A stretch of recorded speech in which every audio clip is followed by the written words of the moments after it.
Hello दोस्तों, स्वागत है आपका science with Ajit sir YouTube channel पर। दोस्तों अपने कर रहे हैं 10th साइंस का फर्स्ट चैप्टर रासायनिक अभिक्रिया व उत्प्रेरक।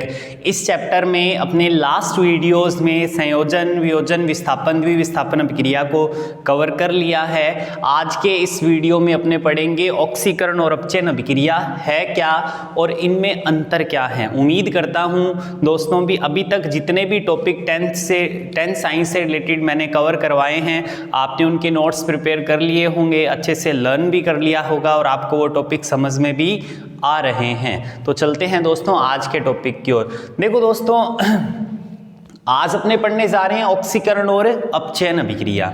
तो सबसे पहले तो ऑक्सीकरण और अपचयन है क्या, इसके लिए अपने कोई एक स्पेसिफिक डेफिनेशन नहीं बना सकते। अगर कोई रासायनिक अभिक्रिया चल रही है तो उसमें कुछ आधार होते हैं, कुछ घटनाएं होती हैं जिनके आधार पर अपने बोलेंगे भी इस रासायनिक अभिक्रिया में ऑक्सीकरण हो रहा है या फिर इस अभिक्रिया में अपचयन हो रहा है। ऐसे 5 आधार होंगे, यानी 5 परिभाषाएं हैं जिनको अपने एक साथ लेके चलेंगे। उनको अपने थोड़ा ट्रिकली मेथड से भी देखेंगे भी वो 5 कौन से आधार है जिनसे अपने को ये पता चलेगा भी इस अभिक्रिया में ये चीज़ें हो रही है तो यहाँ ऑक्सीकरण होगा और अगर ये चीज़ें हो रही हैं तो अपचयन होगा। तो 5 आधार है कौन से, इसको अपने थोड़ा ट्रिकली मेथड से भी देखेंगे। जिस तरीके से मैं यहाँ नोट करवाऊंगा, बताऊंगा, आप वही तरीका ध्यान में रखें, थोड़ा ईजी रहेगा आपके लिए। अब एक चीज़ और देखते हैं, ऑक्सीकरण को इंग्लिश में ऑक्सीडेशन कहते हैं और अपचयन को इंग्लिश में रिडक्शन भी कहते हैं। कई किताबों में ऑक्सीकरण का नाम उपचयन भी दिया होता है, तो आपको ये भी ध्यान रखना है उपचयन ऑक्सीकरण को ही कहते हैं। तो देखो दोस्तों, अपने इसको थोड़ा ट्रिकली भी देखेंगे और परिभाषा बना के भी सोल्व करेंगे ताकि आपको परिभाषाएं भी बनानी आ जाए यहाँ से। तो सबसे पहले वे रासायनिक अभिक्रियाएं जिनमें, अब देखो दोस्तों, जिनमें ये 5 जो मैं चीजें लिखूंगा वो 5 घटनाएं अगर किसी भी इन 5 में से कोई भी घटना हो रही है तो वो अभिक्रिया कौन सी कहलाएगी, ऑक्सीकरण अभिक्रिया कहलाएगी। पहले अपने ऑक्सीकरण को देखते हैं। अपचयन ऑक्सीकरण का उल्टा होता है, फिर अपने उल्टा करके अपने आप ही अपचयन निकाल लेंगे। पहला जो रूल है वो ये है, देखो दोस्तों कैसे पता चलेगा, नाम में इसके क्या जुड़ा हुआ है, ऑक्सी जुड़ा हुआ है। ऑक्सीकरण के नाम में ही क्या जुड़ा हुआ है, ऑक्सी जुड़ा हुआ है। तो इससे आप याद रख सकते हैं भी ऑक्सीकरण की घटना में कौन सा एलिमेंट जुड़ेगा, ऑक्सीजन जुड़ेगा। कौन जुड़ेगा, ऑक्सीजन जुड़ेगा। यानी वे रासायनिक अभिक्रियाएं जिनमें किसी तत्व में ऑक्सीजन, किसी तत्व में ऑक्सीजन का योग हो, ऑक्सीकरण अभिक्रिया कहलाती हैं। ऑक्सीकरण अभिक्रिया कहलाती हैं। नाम से क्लियर है, इसके नाम में ऑक्सी आ रहा है, इसका मतलब ये चीज तो क्लियर होगी भी ऑक्सीकरण में क्या जुड़ेगा, ऑक्सीजन। यानी अगर किसी एलिमेंट में ऑक्सीजन जुड़ रही है, कौन सी गैस जुड़ रही है, ऑक्सीजन जुड़ रही है, तो आप बोल सकते हो भी उस अभिक्रिया में क्या हो रहा है, ऑक्सीकरण हो रहा है। ये है पहला नियम, यानी पहली परिभाषा ऑक्सीकरण की जो नाम से ही क्लियर है। ऑक्सीजन जुड़ा तो ऑक्सीकरण हो गया। अब देखते हैं दूसरे की। अब देखो दोस्तों, ध्यान रखना है आपको, 2 ही चीजों की बात करेंगे अपने ऑक्सीकरण और अपचयन में। एक बात होगी ऑक्सीजन की और दूसरी बात होगी हाइड्रोजन की। एक को जोड़ना है, दूसरा बाहर निकलेगा। अब जैसे ऑक्सीकरण में कौन जुड़ा, ऑक्सीजन जुड़ा है, तो हाइड्रोजन कॉमन सी बात है, इसमें जुड़ेगा नहीं, बाहर निकलेगा। ये याद रखने का तरीका है जो मैं आपको बता रहा हूं। तो आप क्या लिखोगे, वे रासायनिक अभिक्रियाएं। अब मैं ये लाइन सभी के साथ में नहीं लिखूंगा, ऊपर मैंने लिख दी, इसका मतलब स्टार्टिंग में आएगी, वे रासायनिक अभिक्रियाएं जिनमें किसी पदार्थ से हाइड्रोजन का निष्कासन हो, हाइड्रोजन का क्या हो, निष्कासन हो, ऑक्सीकरण अभिक्रिया कहलाती हैं। तो दूसरा रूल आपके सामने फिर आ गया भी, पहला तो उसके नाम से ही क्लियर है, ऑक्सीकरण मतलब ऑक्सीजन ही जुड़ेगी, और दूसरा इसका उल्टा कर लो, एक जुड़ेगा और दूसरा बाहर निकलेगा, ये तरीका ध्यान रखना। अब ऑक्सीकरण में ऑक्सीजन जुड़ रहा है, इसका मतलब ऑक्सीकरण में हाइड्रोजन नहीं जुड़ेगा, हाइड्रोजन क्या होगा, बाहर निकलेगा। तो दो परिभाषाएं आपके सामने आ गई, मतलब दो नियम आ चुके हैं जिनसे अपने पता कर सकते हैं भी किसी अभिक्रिया में ऑक्सीकरण हो रहा है या अपचयन हो रहा है। तो ऑक्सीकरण में ऑक्सी को पकड़ लो, इसमें ऑक्सी का मतलब है ऑक्सीजन नाम में जुड़ा हुआ है, इसका मतलब जिस अभिक्रिया में ऑक्सीजन जुड़ेगा वो ऑक्सीकरण होगी, और ऑक्सीजन जुड़ रहा है तो हाइड्रोजन क्या होगा, बाहर निकलेगा। यानी जिस अभिक्रिया में से पदार्थ से हाइड्रोजन बाहर निकलता है वो भी क्या होगी, ऑक्सीकरण ही होगी। अब देखो दोस्तों तीसरा नियम, अब आपको ध्यान रखना है ऑक्सीजन पर हमेशा माइनस आवेश होता है और हाइड्रोजन पर कौन सा आवेश होता है, प्लस। माइनस वाले को अपने बोलते हैं ऋण विद्युतीय तत्व और प्लस वाले को बोलते हैं अपने धन विद्युतीय तत्व। तो अब देखो आपको एक चीज और क्लियर हो गई भी, या तो अपने बोले भी ऑक्सीजन जुड़ रहा है, या मैं बोल सकता हूं भी ऋण विद्युतीय तत्व जुड़ रहा है। एक ही तो बात होगी ना दोस्तों, भी ऑक्सीजन जुड़ रहा है, ये भी ऑक्सीकरण है। ऑक्सीजन पे चार्ज कौन सा होता है, आवेश कौन सा होता है, माइनस, जिसे क्या बोलते हैं, ऋण विद्युतीय तत्व। जिस पर माइनस होता है उसे ऋण विद्युतीय तत्व बोलते हैं अपने। तो मैं ये भी तो बोल सकता, या तो मैं बोल देता हूं भी ऑक्सीजन जुड़ रहा है, ये भी ऑक्सीकरण है, या मैं बोल सकता हूं भी अगर किसी तत्व में ऋण विद्युतीय तत्व जुड़ रहा है तो वो घटना भी कौन सी होगी, ऑक्सीकरण होगी। अब देखो दोस्तों यहां पे क्या होगा, हाइड्रोजन बाहर निकला है, या तो मैं ये बोल लूं भाई हाइड्रोजन का बाहर निकलना भी ऑक्सीकरण है, या मैं इसको ऐसे भी बोल सकता हूं क्योंकि हाइड्रोजन पर प्लस है तो अपने इसको ऐसे भी बोल सकते हैं भी किसी पदार्थ से धन विद्युतीय तत्व का बाहर निकलना भी क्या होता है, ऑक्सीकरण होता है। यानी पहले आप यहां से पकड़ो इसको, ऑक्सीकरण, ऑक्सी मतलब ऑक्सीजन जुड़ेगा तो हाइड्रोजन बाहर निकलेगा, ऑक्सीजन पर माइनस है इसका मतलब माइनस वाला भी जुड़ेगा, हाइड्रोजन पर प्लस है इसका मतलब प्लस वाला बाहर निकलेगा। तो देखो दोस्तों इसको कैसे लिखना है, किसी पदार्थ में ऋण विद्युतीय तत्व का योग, अब मैं पूरी लाइन नहीं लिखूंगा, योग हो वे रासायनिक अभिक्रियाएं जिनमें किसी पदार्थ में ऋण विद्युतीय तत्व का योग हो ऑक्सीकरण अभिक्रिया कहलाती है। अब बार बार पूरा नहीं लिखूंगा, आप समझ गए होंगे। ये ऋण विद्युतीय एलिमेंट जो है, तत्व है, ये अपने कहां से लेके आए हैं, ये ऑक्सीजन से पता चला है अपने को, क्योंकि ऑक्सीजन जुड़ रहा है और ऑक्सीजन पे कौन सा आवेश होता है, माइनस, इसका मतलब माइनस वाला भी जुड़ेगा। अब देखो दोस्तों प्लस वाला क्या हो रहा है, इसके अंदर बाहर निकल रहा है, हाइड्रोजन बाहर निकल रहा है, तो अपने ये भी बोल सकते हैं भी ऑक्सीकरण में हाइड्रोजन बाहर निकला है, इसका मतलब ऑक्सीकरण में धन विद्युतीय तत्व जो है वो क्या होगा, बाहर निकलेगा। यानी वे रासायनिक अभिक्रियाएं जिनमें किसी पदार्थ से धन विद्युतीय तत्व का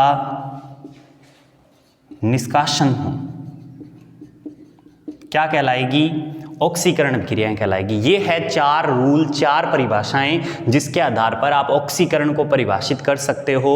तरीका कैसे याद रखना है वो मैंने बता दिया, नाम से ही याद रखना है। ऑक्सीकरण मतलब ऑक्सीजन जुड़ेगा तो हाइड्रोजन बाहर निकलेगा, ऑक्सीजन जुड़ रहा है जो माइनस का है इसका मतलब ऋण विद्युतीय जुड़ेगा, हाइड्रोजन बाहर निकल रहा है जो प्लस का है इसका मतलब धन विद्युतीय बाहर निकलेगा।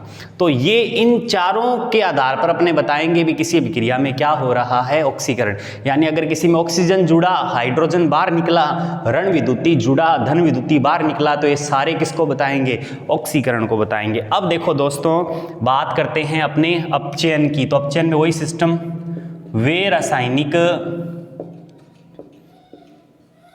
अभिक्रियाएं जिनमें, अब वही बात, अब उसका उल्टा कर देंगे उधर से, इसमें क्या जुड़ा है दोस्तों, देखो ऑक्सीजन, तो इसमें क्या जुड़ेगा, उसमें ऑक्सीजन जुड़ा है तो इसमें क्या जुड़ेगा, हाइड्रोजन। जिनमें किसी तत्व में हाइड्रोजन का योग हो अपचयन अभिक्रिया कहलाती है, अपचयन अभिक्रिया कहलाती है। यानी अगर हाइड्रोजन किसी में जुड़ता है तो इसका मतलब वहां क्या हो रहा है, अपचयन, और ऑक्सीजन जुड़ता है तो क्या हो रहा है, ऑक्सीकरण हो रहा है। अब देखो दोस्तों दूसरा, उसमें हाइड्रोजन, अब देखो इधर से भी समझ सकते हैं, उधर जाने की जरूरत भी नहीं है, वैसे उल्टा अपने आप ही हो जाएगा। इसमें हाइड्रोजन जुड़ा है तो कॉमन सी बात है ऑक्सीजन क्या होगा, बाहर निकलेगा, यानी किसी पदार्थ से ऑक्सीजन का निष्कासन हो, अगर ऑक्सीजन बाहर निकल रहा है तो वो वहां भी कौन सी अभिक्रिया होगी, अपचयन ही होगी। अब तीसरा, उसमें क्या था, ऋण विद्युतीय का योग हुआ था, इसमें क्या होगा, धन विद्युतीय का योग होगा। किसी पदार्थ में धन विद्युतीय तत्व का योग हो, क्या कहलाएगी, अपचयन अभिक्रिया कहलाएगी। उसमें धन विद्युतीय एलिमेंट का योग हुआ था, इसमें क्या होगा, ऋण विद्युतीय, सॉरी उसमें धन विद्युतीय बाहर निकला था, इसमें जो है वो ऋण विद्युतीय बाहर निकलेगा। किसी पदार्थ से ऋण विद्युतीय तत्व का निष्कासन हो, क्या हो, ऋण विद्युतीय तत्व का आप इसको यहां से भी समझ सकते हो, उससे तुलना करने की जरूरत नहीं है।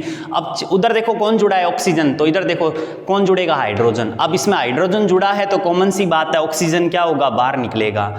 हाइड्रोजन जुड़ा है इसका मतलब प्लस वाला जुड़ा है, तो मैं ये बोल सकता हूं भी इसमें धन विद्युतीय का योग होगा।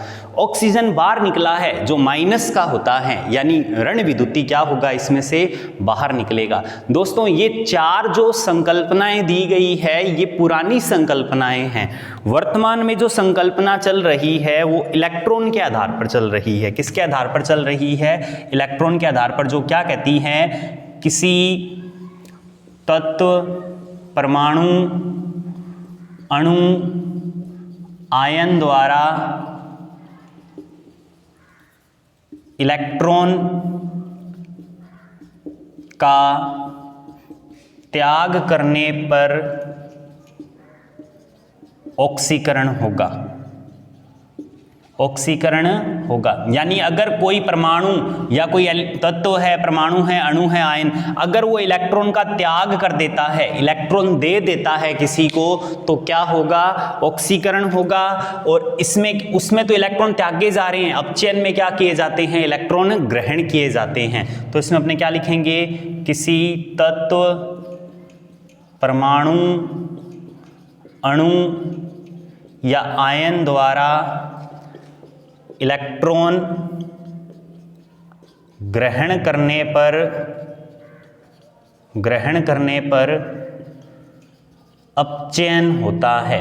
क्या होता है, अपचयन होता है। यानी पांचवी संकल्पना जो आधुनिक संकल्पना है इलेक्ट्रॉन के आधार पर, वो क्या कहती है, अगर कोई इलेक्ट्रॉन दे देता है तो वहां क्या होगा, ऑक्सीकरण, और अगर कोई इलेक्ट्रॉन ले लेता है तो वहां क्या होगा, अपचयन होगा, वहां क्या होगा, अपचयन होगा। एक चीज और है दोस्तों, यही बता देता हूं आपको मैं, चलो पहले आप इसका स्क्रीनशॉट लीजिए ताकि अपने इसको मिटा के फिर अच्छे से लिखते हैं ऊपर।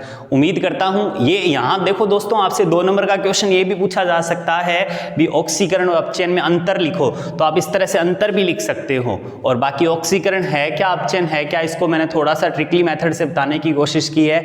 आई होप आपको समझ आ गया होगा। तो आप इसका स्क्रीनशॉट लीजिए, वीडियो को पॉज करके नोट कीजिए। चलते हैं आगे।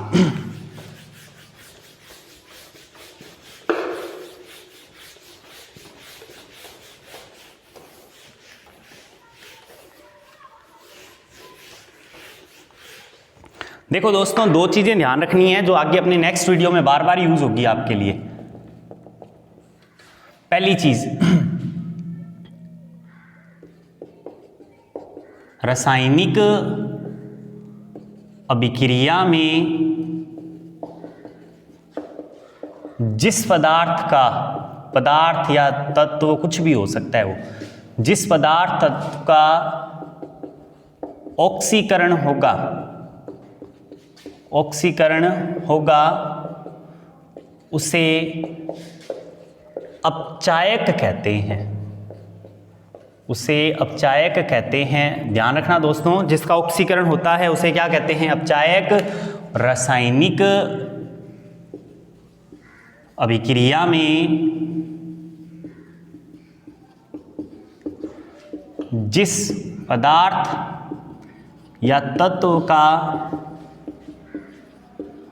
अपचयन होगा उसे ऑक्सीकारक कहते हैं, उसे ऑक्सीकारक कहते हैं। तो दोस्तों ध्यान रखना है आपको।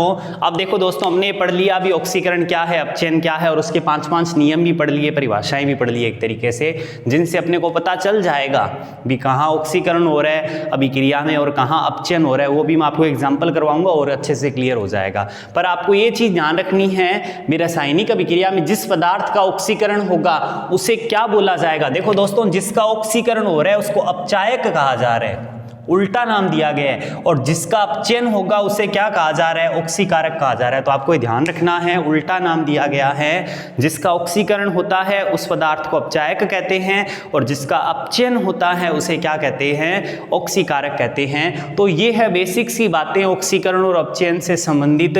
आप इन्हें कॉपी में नोट कीजिए, अच्छे से याद कीजिए, ताकि अपने जो अगले वीडियो आएंगे जिसमें अपने एक वीडियो में ऑक्सीकरण को पूरा कवर करेंगे, इन सब चीज़ों पर एग्जाम्पल लेंगे, और एक वीडियो में अपने अपचयन में इन चीज़ों पर एग्जाम्पल लेंगे, ताकि आपको ये एग्जाम्पल के साथ और अच्छे से क्लियर हो जाए और आपको ये भी पता चले भी अपचायक कैसे निकालते हैं और ऑक्सीकारक कैसे निकालते हैं। अगर आपको ये कंटेंट अच्छा लगा तो वीडियो को लाइक कीजिए, चैनल को सब्सक्राइब कीजिए और शेयर कीजिए, ताकि और भी बच्चे अपने से जुड़ पाएँ। मिलते हैं दोस्तों नेक्स्ट वीडियो में।